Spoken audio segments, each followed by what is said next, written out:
What is going on?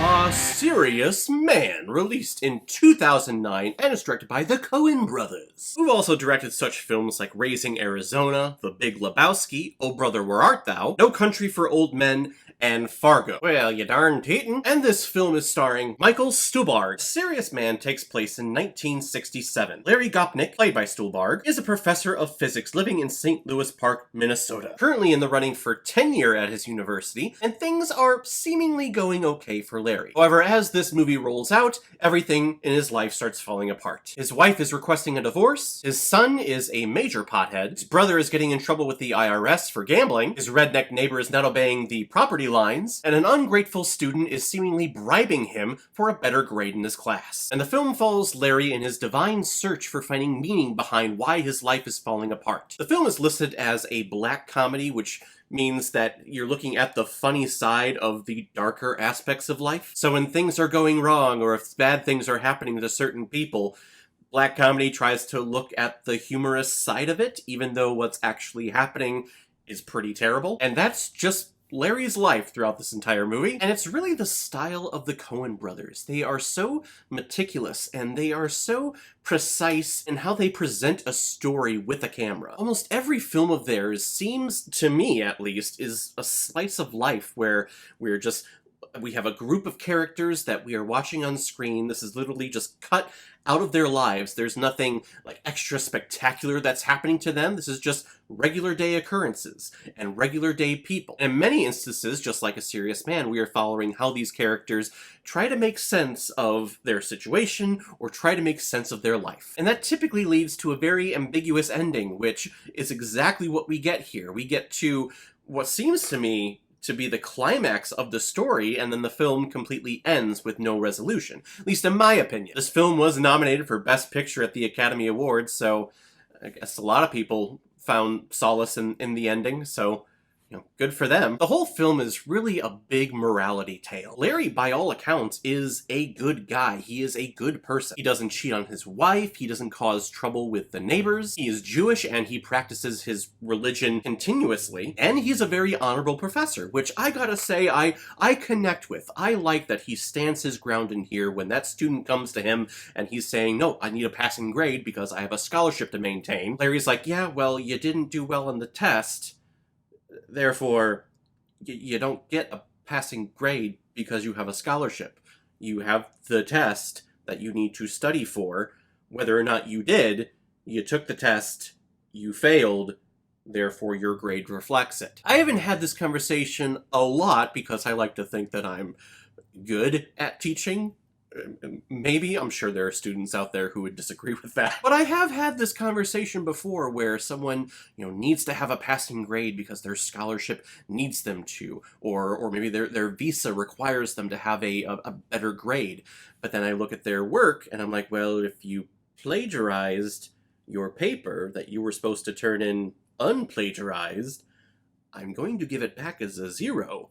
And by all accounts, I should report you to the university because plagiarism is not tolerated. As you can tell, I really connected with that aspect of Larry, the professor side of Larry and that situation. Being up for tenure is a really big thing, and I guess someone's writing in letters complaining about him, and the tenure board is taking that into consideration. Yeah, you could say I felt for the guy. Actually, I feel for the guy in all aspects of his life. Anything and everything is going wrong for this guy. And this film is his search in finding meaning and finding reasoning. Why are these bad things happening to me? And he really turns to 3 different aspects. He turns to the mathematics. He's a physics teacher, so he looks at the deductive reasoning. Then he turns to religion. He seeks out 3 different rabbis for advice, and all he gets from them are just morality parables about meaningless stories that really you really can't find any meaning behind. It don't help him in any way. And then he turns to friends. He turns to family. He turns to people in his community.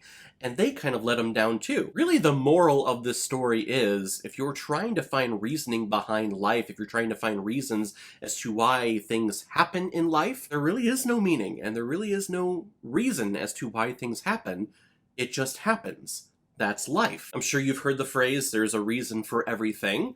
This film kind of goes against that. Maybe it's an atheist way of looking at the world, but it's really saying like that there really is no God, there really is no meaning to life. It's just shit happens. Shit happens and then you die, basically. Which some may not want to hear, and some may disagree with that because, you know, their mindset, they can't think that because they need to have that comfort in knowing that there is some omnipotent being out there that oversees everything, and there is a meaning behind what you're doing in your life in the short time that you have here on this earth. And I don't know, for me, I do like that aspect and thinking that, oh, there are reasons behind things, but personally I also think that there is some comfort in realizing that there really is no meaning behind something. Sometimes shit just happens, and it's out of your control. It's really in no one's control. So kind of just sit back and try to be happy and try to find the joy in your everyday life, because what other choice do you have? And I know, I guess my mindset is kind of like a paradox, but that's kind of how I view the world, and I like that this film really focuses on the latter aspect. Michael Stuhlbarg, who I haven't really noticed in the films, but looking through his filmography, he's actually been in a ton of things that I have seen. He was in Lincoln, he was in Men in Black 3. I go, oh, okay, you're that guy. I remember you. He's always kind of that side character, but here he is front and center. He is the lead character, and I really enjoy him. I am not Jewish, so I don't really know if there is some Jewish symbolism here behind that religion. I'm sure there's a ton of it. Of course, we get Jewish ceremonies, and we have rabbis here with their stories and their morality tales and their parables, which really any religion has that when they're trying to explain bad things happening to people or why bad things happen in the world. They have a parable. They have a morality tale that they kind of latch on to and they tell, and then you, yourself, the recipient of that story, is supposed to kind of decipher it for yourself and how that makes you feel. I enjoyed this movie. I think there's a lot of subtext here, and there's a lot of, it's definitely a thinking piece. It's not something that you're watching and you're going along and you're figuring it out. Really, when this movie ends, you kind of have to sit back and go, huh, very Coen Brothers-y. They don't give you the plot and resolution on a silver platter. You kind of have to figure it out for yourself the majority of the time with their films. Was I in the mood for that this time? Not really, so really that's going to affect the score this time, but maybe if I watch this in a couple of years or just later on down the road, maybe I'll have more appreciation for it. But as of now, I'm going to give A Serious Man 3 out of 5 Blu-rays. Not exactly what I had in mind, but not bad. I'm not sure why it was nominated for Best Picture. This kind of seemed like, oh, this is one of those independent films or smaller films that we're kind of just putting in here in that Best Picture bundle, you know, just to get people's eyes on it, but you really have no chance in winning. Alright everyone, now comes my favorite part of my videos, where I randomly select which movie I'm going to be watching next, so let's take a look.